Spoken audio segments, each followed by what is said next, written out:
एक टेक्टिकल सी चीज की रोहित शर्मा ने। अब यशस्वी जायसवाल बल्लेबाजी कर रहे थे, दूसरी तरफ से विकेट गिरा तो रविंद्र जडेजा को भेज दिया। 2 लेफ्ट हैंडर्स आए और रविंद्र जडेजा आज क्या खाकर आए थे, मतलब पता नहीं यार, पिछले मैच बॉल खा के आए थे। हो सकता है पिछले मैच के हीरो थे, वो मैन ऑफ द मैच रहे थे। उन्होंने 112 रन की पारी खेली थी, उसके बाद उनको प्रमोशन मिला था। आज फिर नंबर 4 पर उनको प्रमोट किया गया, लेकिन नंबर 4 पर आते ही ना वो जो उड़ाने वाली जो प्लानिंग थी वो सक्सेस नहीं हो पाई और आज भी वो शोएब बशीर का शिकार बने। और शोएब बशीर ने देखिए पहले जो 5 विकेट गिरे उनमें से 4 विकेट शोएब बशीर के थे। कितने इफेक्टिव रहे हैं। डेब्यू में जब आए थे तो इन्होंने 4 विकेट झटके थे, उसमें रोहित का विकेट था। आज तो रोहित को छोड़ दिया लेकिन बाकी चारों के विकेट ले लिए, चाहे उसमें जायसवाल हो, शुभमन गिल हो, रजत पाटीदार हो और रविंद्र जडेजा हो। इनफैक्ट उसमें बैट और पैड दोनों लगे थे और बड़े अनलकी रहे जडेजा। लेकिन जब आए थे 2 छक्के लगाए थे, मुझे ये था कि आज तो जडेजा ना कुछ ना कुछ करेंगे करामाती, लेकिन ऐसा हो नहीं पाया। कुछ ना कुछ कर गए वो ये आप कह रहे थे ना, कुछ ना कुछ करेंगे, यही करने आए थे। 2 छक्के 2 गेंदों पर लगाए और उसके बाद अपना विकेट फेंक कर चले गए। तो रविंद्र जडेजा से थोड़ी सी ज्यादा उम्मीद की जाती है। हालांकि गेंदबाजी में सबसे ज्यादा उम्मीद रजत पाटीदार से ही होगी, लेकिन उससे पहले अब ध्रुव जुरेल और कुलदीप यादव क्रीज पर मौजूद है। अभी भी वो कुलदीप यादव कहते हैं हमेशा मैं क्यों फंसता हूं, नाइट वॉचमैन की तरीके से फंस जाता हूं, या फिर अब प्रॉपर बल्लेबाजी आई है तब भी मैं ही रात्रि का पहरेदार मैं ही हूं।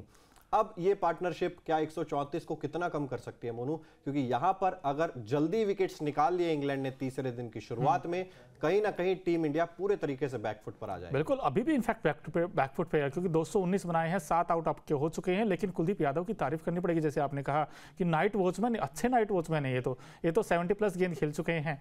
और उस तरफ से ध्रुव जुरेल, उनसे बड़ी उम्मीदें होंगी क्योंकि आज ध्रुव जुरेल के पास ना स्टार बनने का मौका है। आज कहते हैं ना रातों में स्टार कौन बनता, तो आज ध्रुव जुरेल वो काम कर सकते हैं क्योंकि टीम इंडिया इस वक्त नीचे लगा हुआ। तो ऐसे में अगर ध्रुव जुरेल एक अच्छी नॉक खेल देते हैं 70-80, हम तो चाहेंगे 100 बनाए, लेकिन अगर ऐसे सिचुएशन में आकर जैसे जो रूट ने वो काम किया था, क्योंकि उनके भी जल्दी आउट हो गए थे, 112 पर 5 हो गया था इंग्लैंड, लेकिन वहां से जो रूट ने वो जो पारी खेली 106 रन उसमें बनाए थे, लेकिन उसके बाद 122 बनाए आज वैसे, लेकिन 6 रन जो उसने पहले दिन बनाए थे, वैसी कुछ पारी अगर ध्रुव जुरेल खेल देते टीम इंडिया के लिए तो कहीं ना कहीं भारतीय टीम इस मैच में वापस आ जाएगा।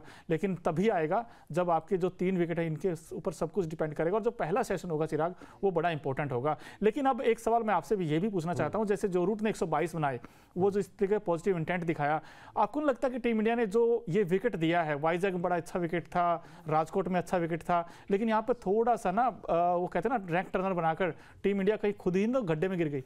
बोलो रैंक टर्नर मैं इसे नहीं कहूंगा। रैंक टर्नर वो होता ना कि एक गेंद पड़ के बहुत ज्यादा टर्न हो रही है, यहाँ पर बाउंस अनइवन जरूर है, अनइवन भी नहीं कहूंगा, लो बाउंस ही है। तो रांची में लो बाउंस है, लेकिन वही तो हम लगातार इस सीरीज से पहले भी बात कर रहे थे ना कि यार इंडिया गड्ढे बनाएगा तो सबसे पहले तो उन गड्ढों में हम ही गिरते हैं ना। हमारे बल्लेबाज क्या गड्ढों के लिए तैयार थे?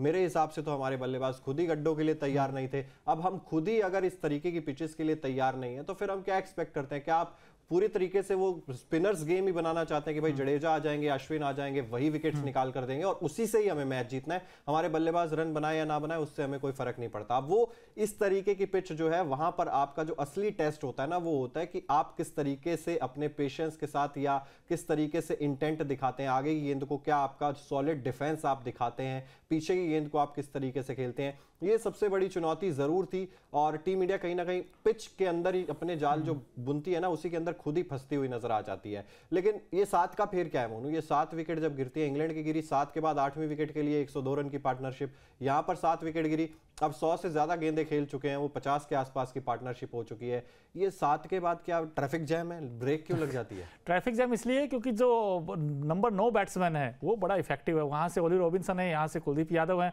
और कुलदीप यादव की अच्छी बात मुझे लगती है वो इस तरीके से खेलें अब तक, शोएब बशीर हो चाहे एंडरसन हो, जैसे एक प्रॉपर बैट्समैन खेलता है, जैसे कि नंबर 2 नंबर 4 का बैट्समैन रजत पाटीदार से नहीं वैसा खेला गया जैसे कुलदीप यादव खेल रहे हैं इस वक्त। क्योंकि कुलदीप यादव बैट और पैड को एक साथ लाके, जब हम कहते हैं ना कॉपी बुक स्टाइल, वो कॉन्फिडेंस दिखा रहे हैं, वो बता रहे हैं ध्रुव जुरेल को कि आप पहली गेंद पे सिंगल ले लेंगे तो 5 गेंद मैं खेल लूंगा, मुझे कोई इशू नहीं है। और इनका तो अच्छा डिफेंस मुझे नजर आया कुलदीप यादव का। बिल्कुल, और एक बार फिर से देखिए अभी हमें ये 3 विकेट बचाकर बल्लेबाजी जरूर करनी है। हमें पता है कि 134 रन की लीड अभी भी है इंग्लैंड के पास, इसको सबसे पहले तोड़ना जरूरी है। लेकिन दारोमदार कल आएगा एक बार फिर से इंडियन स्पिनर्स के ऊपर ही, और वो जो आते ही हम कहते हैं ना कि यार बेन डकेट आएंगे, जैक क्रॉली आएंगे, उल्टे सीधे शॉट्स लगाएंगे, कभी रिवर्स स्वीप लगाएंगे, कभी स्वीप लगाएंगे, उसमें ये जो लो बाउंस है ना वो कहीं ना कहीं उतना ज्यादा आप उससे मदद ले नहीं पाएंगे, क्योंकि स्वीप झाड़ू लगानी है आपको तो नीचे से ही लगानी है। वो जितनी ज्यादा लो बाउंस होगी उतना ज्यादा बेंड डकेट के लिए मेरे हिसाब से फायदेमंद चीज हो जाएगी।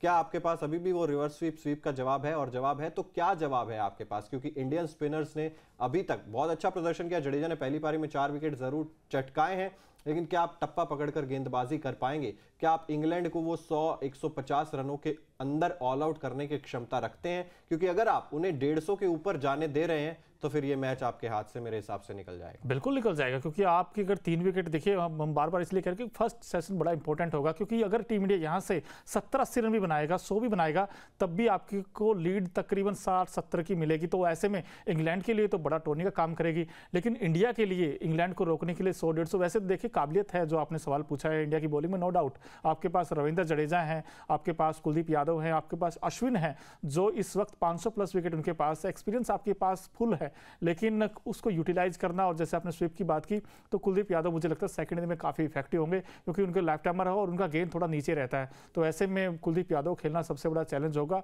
और जोनी बेस्टो खासकर स्वीप लगाएंगे और ओली पोप भी स्वीप लगाएंगे, तो इंग्लैंड की बैट्समैन भी फंसेंगे वैसे इस विकेट के ऊपर।